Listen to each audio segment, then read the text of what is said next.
استعيد بمدرب احمال من بره زي ما سمعنا يا كابتن ميدو؟ لا يا كابتن، لا احنا المدرب الاحمال اللي كان جاي طلب فلوس كتيره جدا نادي الزمالك ما يقدرش عليها. ولذلك استعنا بالكابتن محمد عبد الرؤوف مدرب احمال، يعني كان شغال فتره كبيره جدا وعجبنا شغله بشكل كبير جدا. هو نزل معانا الملعب من امبارح الحمد لله. ميدو مبروك يا ميدو. شكرا يا فندم، شكرا. بسألك بقول لك ايه الفرق بين اداء الزمالك الشوط الاول واداء الزمالك الشوط الثاني؟ احنا شفنا زمالك جديد الشوط الثاني. والله يا كابتن فاروق، زي ما حضرتك، فرقه القناه فرقه صعبه جدا لان هي بتلعب الكره الانجليزي القديمه، عندهم راس حربه صريح وعندهم ناس صراع على الاجناب وملتزمين جدا مع سوء ارضيه الملعب. حضرتك لو جيت شفت ارض الملعب سيئه جدا، لكن انا ما كنتش عايز اقول كده قبل الماتش عشان ما احطش الكلام ده في دماغ لعيبه. لكن موضوع سوء ارضيه الملعب ده بيدي ادفانتج او نقطه قوه للقناه. فاحنا كانت كل اللي ناقصنا كابتن فاروق في الماتشات اللي فاتت ان احنا لما نجيب جول نجيب الثاني نخلص الماتش نقتله.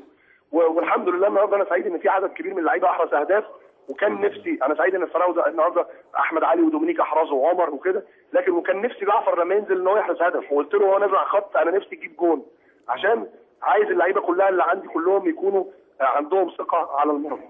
فاخيرا يا كابتن ميدو بصراحتك المعهوده، الستايلست انجليزي ولا مصري؟ بتاع ايه؟ بتاع بدلتك؟ مصر. لا دي من المحله. ماشي خلاص، السلام عليكم. شكرا يا كوتش، شكرا يا كوتش. لا دي مش من المحل، وريها لنا كده يا محمد واحنا هنقول لك اسكان انجليزي ولا مصري. وريها لنا كده. كابتن فاروق ملك الازياء هنا في الاستوديو طبعا، اشيك رجل في مصر. ربنا يكرمك. هشوفها حالا دلوقتي، هو اللي يقول لنا كابتن فاروق الستايلست ايه. ده طبعا فرنساوي طبعا او اوروبي عموما يعني. انجليزي لا فرنساوي. لا الجاكيت ده فرنساوي. الجاكيت مش على الصفر. الجاكيت الستايل بتاعه فرنساوي. الجاكيت فرنساوي. والبنطلون كمان. والبنطلون.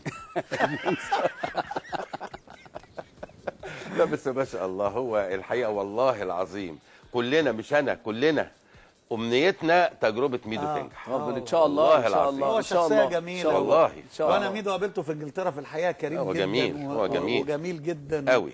طيب. وعنده ثقافه وبيقدر انه يكسب الناس في الحقيقه. كابتن زي ما احنا بنسعى ان يبقى عندنا لعيبه كتير ولاعيبه صاعدين، احنا نتمنى ان شاء الله المرحله الجايه كمان نلاقي مدربين صاعدين ومدربين واعدين ان شاء الله الفتره اللي جايه ان شاء الله. بالظبط. انا عايز قبل ما نشكر الكابتن مجدي نتفرج